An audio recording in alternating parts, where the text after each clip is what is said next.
और अब खबरों की तफसील। नागालैंड के मून जिले में सिक्योरिटी फोर्सेस की फायरिंग में कम से कम 13 शहरी हलाक हो गए हैं, जिसकी अभी तस्दीक नहीं हुई है।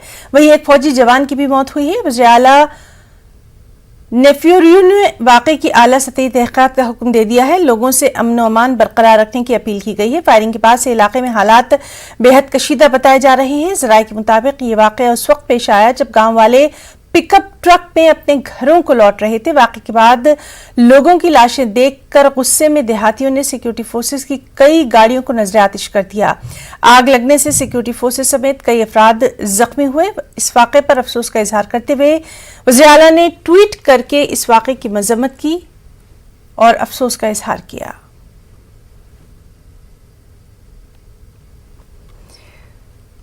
अमित शाह ने भी नागालैंड में शहरी हलाकतों पर अफसोस का इजहार किया है। उन्होंने महल वकील के अहल खाना के साथ इजहार ताज़ियत किया।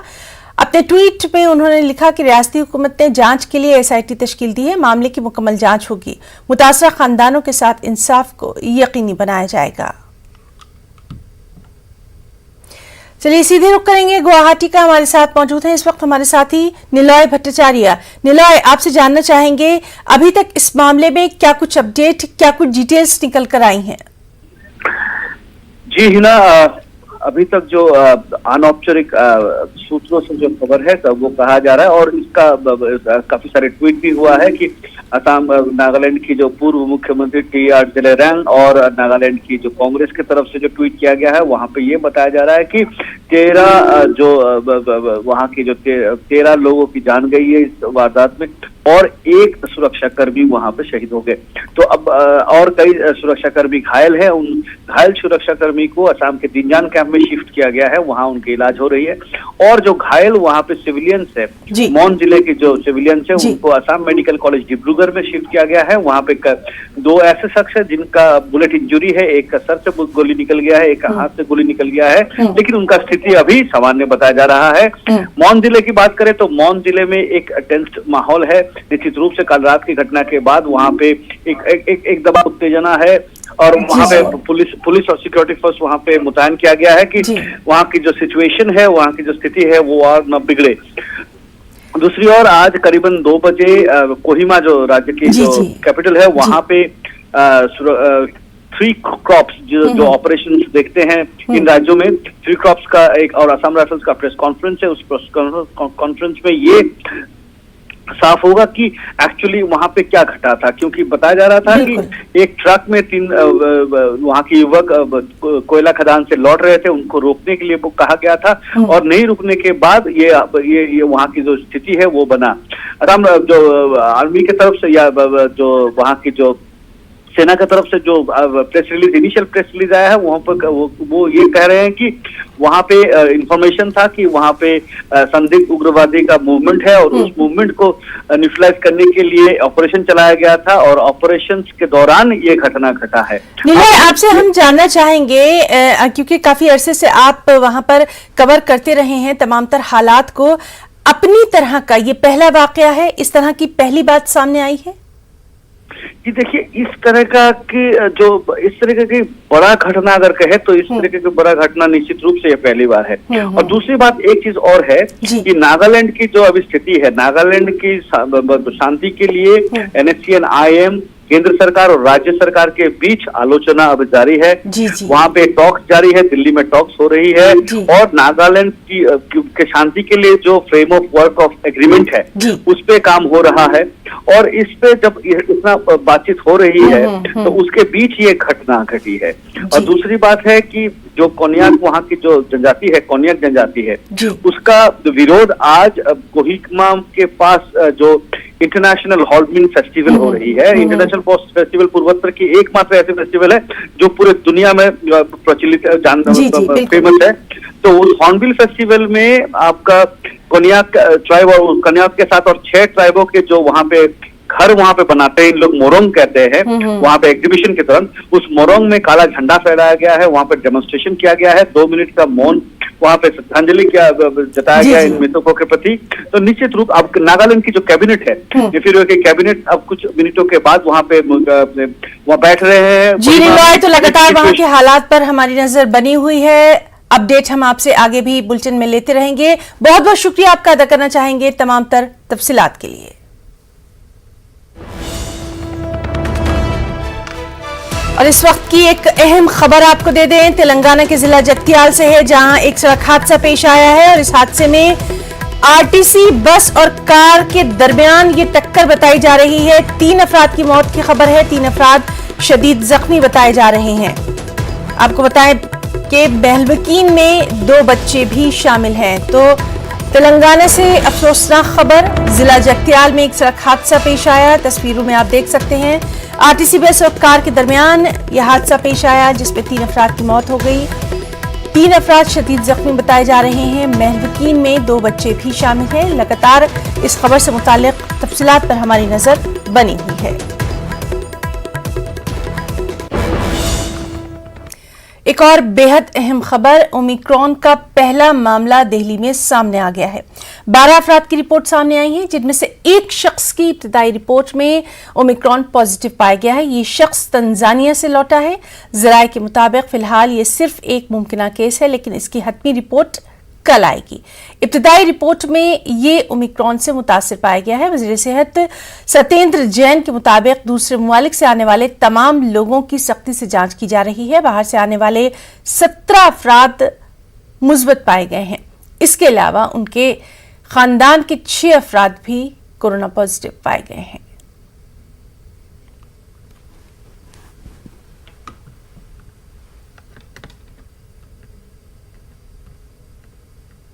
कंट्री से जितने भी लोग हैं उनका सबका टेस्ट किया जा रहा है एयरपोर्ट के ऊपर। तो अभी तक 17 पॉजिटिव पेशेंट्स एलएनजेपी में भर्ती किए गए हैं। जो भी पॉजिटिव आता है उसको सीधा एलएनजेपी में भर्ती किया जाता है। साथ में 6 उनके कॉन्टैक्ट्स, मतलब 23 लोग हो गए, 6 कॉन्टैक्ट्स जैसे फैमिली मेम्बर्स हैं तो वो साथ में हैं। उनको टेस्टिंग के लिए उनकी रिपोर्ट के इंतजार किया जा रहा है। टेस्टिंग दोबारा कराई गई है। तो 17 जो पॉजिटिव हैं उसमें जीनोम सीक्वेंसिंग कराई गई। तो अभी तक 12 लोगों की जीनोम सीक्वेंसिंग की हो चुकी है और एक उसमें से जो है ओमिक्रॉन का पेशेंट लगता है कि जो तंजानिया से आया है। तो उसके प्रीलिमिनरी रिपोर्ट के अंदर वो पॉजिटिव हैं ओमिक्रॉन से। फिर भी जो लैब से फाइनल रिपोर्ट इशू की जाएगी वो कल की जाएगी। बट हाँ, 12 लोगों की जीनोम सीक्वेंसिंग की प्रीलिमिनरी रिपोर्ट आ चुकी है, शुरुआती रिपोर्ट आ चुकी है। उसमें से 11 को नहीं, ओमिक्रॉन नहीं है, नॉर्मल कोरोना है। दिल्ली में पहला है और देश में शायद ये 5वां कह सकते हैं। उनके सारे कॉन्टैक्ट्स को तो सारे हैं ही, हॉस्पिटल के अंदर ही हैं सारे के सारे। अगर हम लोग सब इसका प्रोटोकॉल का पालन करें तो उसको अवॉइड कर सकते हैं। जैसे मैंने बताया कि ऐसा नहीं है कि वो लहर इम्यूनेंट है। अगर हम सतर्क रहेंगे तो उसको रोक सकते हैं। अगर सब लोग मास्क लगा के रखेंगे तो वो लहर नहीं आएगी, इस बात की हम एश्योरेंस दे सकते हैं। मरकजी वज़ारत सेहत के आदाद शुमार के मुताबिक हिंदुस्तान में कोरोना के 8,895 नए मामलों की तस्दीक हुई है। गुज़िश्ता 24 घंटों में 2,796 लोगों की कोरोना से मौत हुई है। 99,155 एक्टिव मामले हैं। मुल्क भर में 127 करोड़ से ज्यादा लोगों को कोरोना का वैक्सीन लगाया जा चुका है। नए वेरिएंट के मद्देनजर हुकूमत ने कोरोना के उसूल ज़वाबित पर सख्ती से अमल करने की लोगों से अपील की है।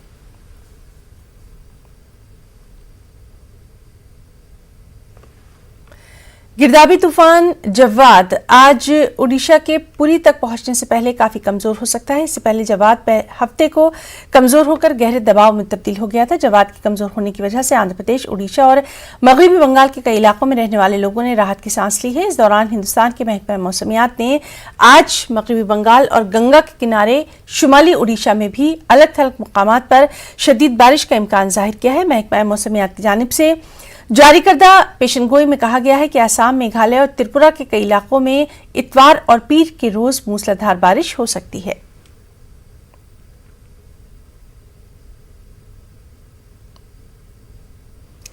महाराष्ट्र के कल्याण डोंबिवली का एक शख्स कोरोना वायरस के नए वेरिएंट ओमिक्रॉन से मुतासिर पाया गया है।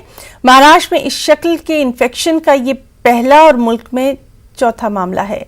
जराये के मुताबिक ये 33 साल शख्स 23 नवंबर को जनूबी अफ्रीका से दुबई के रास्ते दिल्ली एयरपोर्ट पहुंचा था, जहां उसने कोविड टेस्ट के लिए सैंपल लिया था। इसके बाद उन्होंने मुंबई की फ्लाइट पकड़ी थी। वाज़ेह है कि इससे पहले कर्नाटक और गुजरात में ओमिक्रॉन से मुतालिक 3 मामले सामने आ चुके हैं।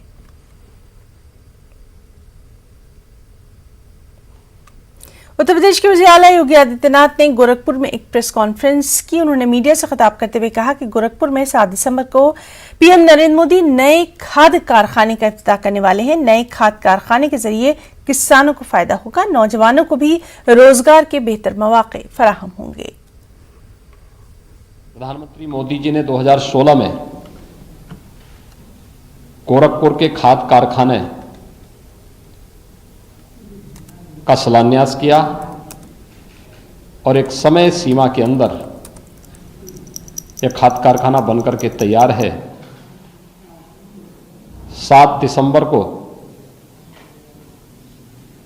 प्रधानमंत्री मोदी जी के करकमलों से एक भव्य समारोह में हिंदुस्तान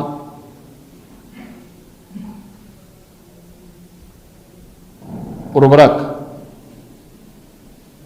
के नाम पर यह नया खाद कारखाना बनकर के तैयार है। यह राष्ट्र को समर्पित होगा। 12 लाख मीट्रिक टन से अधिक यूरिया का उत्पादन यहां से होगा।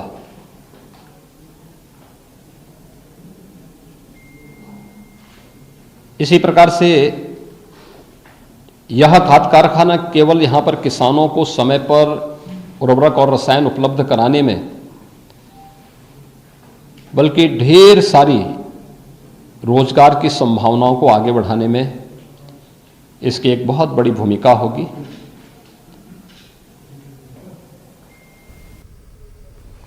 दिल्ली के वज़ीर आला अरविंद केजरीवाल गोवा के दौरे पर हैं। इस दौरान उन्होंने खवातीन के एक खास प्रोग्राम से खिताब किया और कहा कि गोवा के लोग बहुत अच्छे हैं, मगर यहाँ के सियासी लोग गंदे हैं। सबको अपनी सियासत की फिक्र है। कोई भी सियासी लीडर आवाम की तालीम, सेहत और रोजगार के हवाले से फिक्रमंद नहीं है। बहुत अच्छे हैं, ईमानदार हैं, गोवा के लोग मेहनती हैं, लेकिन गोवा के नेता बड़े खराब हैं। गोवा की पॉलिटिक्स बहुत खराब है। अब गोवा को इन नेताओं से छुटकारा दिलाना है, राजनीति को साफ करना है कि नहीं करना है? मैं मन में सोचता हूं किसी भी पार्टी को, किसी भी नेता को गोवा की चिंता है क्या? कोई नेता ये नहीं कहता कि मैं अब गोवा के लोगों के लिए शिक्षा अच्छी करूंगा। कोई नेता ये नहीं कहता कि मैं गोवा के लोगों का पानी ठीक करूंगा। कोई नेता ये नहीं कहता कि मैं गोवा के युवाओं को रोजगार दूंगा। सब नेता लगे हुए हैं, इस पार्टी से अलायंस करेंगे, उस पार्टी में छोड़ के जाएंगे, इस पार्टी, सारी गंदी राजनीति चल रही है। इट्स ऑल डर्टी एंड अगली। कोरोना वबा के दौरान बाहमी इमदाद और इंसार का जज्बा मुस्तहकम हुआ है। मुल्क इस वबा से मुत्तहिद होकर मुकाबला कर रहा है। टीकाकारी के ऐलान के बाद हम बेहतर ताउन करें, जिससे हम कोरोना को मात देने की जानिब कदम बढ़ा सकें। नेटवर्क 18 इस मुहिम में हर कदम पर आपके साथ रहेगा। जब तक सभी महफूज नहीं, तब तक कोई महफूज नहीं होगा। इसी सोच की बुनियाद पर हमारी मुहिम संजीवनी का मकसद ये यकीनी बनाना है कि वैक्सीन पाना सभी हिंदुस्तानियों का हक है। वादी कश्मीर के मुख्तलिफ इलाकों में ताज़ा बर्फबारी का सिलसिला शुरू हो गया है। बानीपुरा के सरहदी इलाके गुरेज में बर्फबारी हो रही है। रामबन में बानिहाल और पीर पंचाल की पहाड़ी इलाकों में भी सुबह सवेरे से ही बारिश और हल्की बर्फबारी का सिलसिला जारी है। जम्मू श्रीनगर कौमी शाहराह पर गाड़ियों की आमदोरफ्त जारी है। मशहूर सयाहती रिजॉर्ट सोनमर्ग में भी हल्की बर्फबारी रिकॉर्ड की गई है। गुलमर्ग में भी सयाह बर्फबारी का खूब लुत्फ ले रहे हैं। सयाह से जुड़े अफराद के चेहरों पर भी खुशी देखी जा रही है।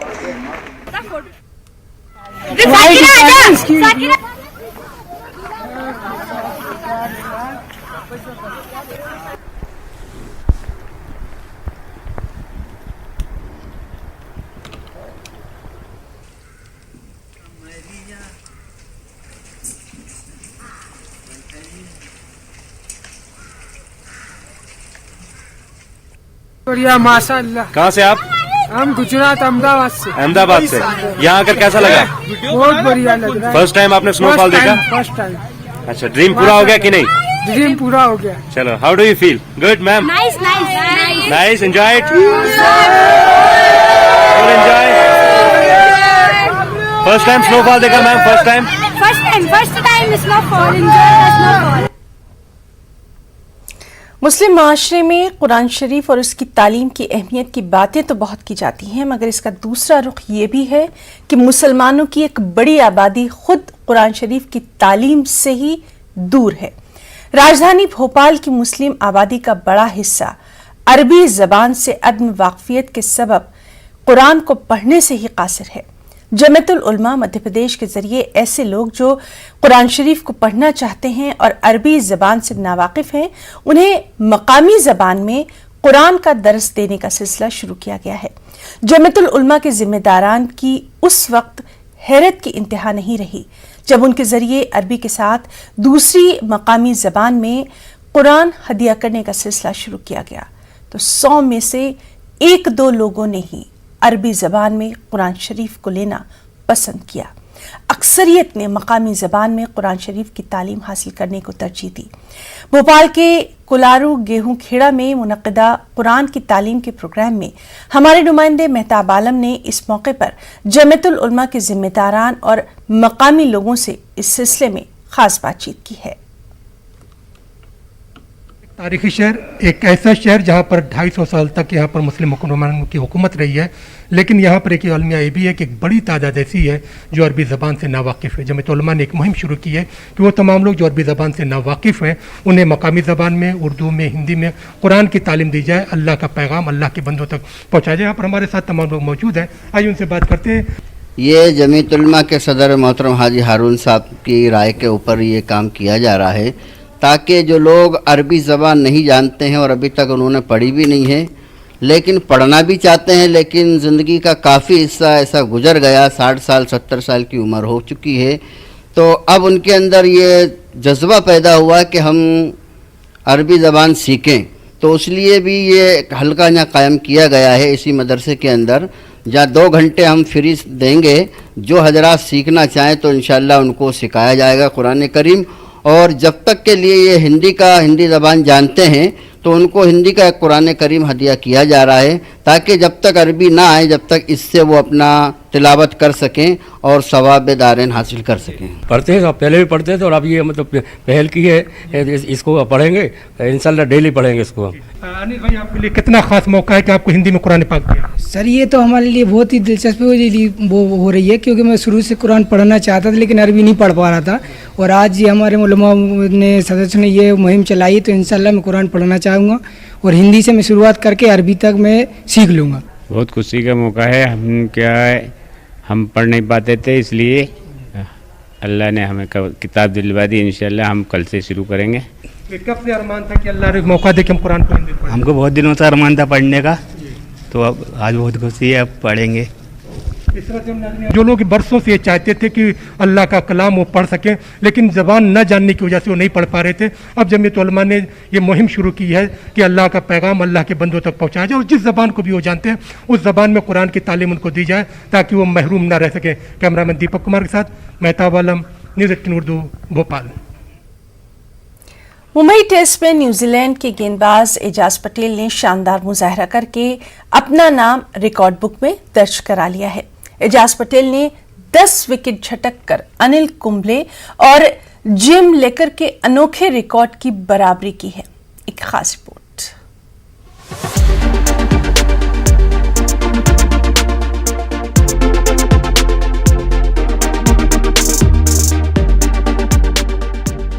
भारतीय नजाद स्पिनर एजाज पटेल ने मुंबई टेस्ट में भारत के खिलाफ इनिंग्स में 10 विकेट लेकर मुनफरिद कारनामा अंजाम दिया है।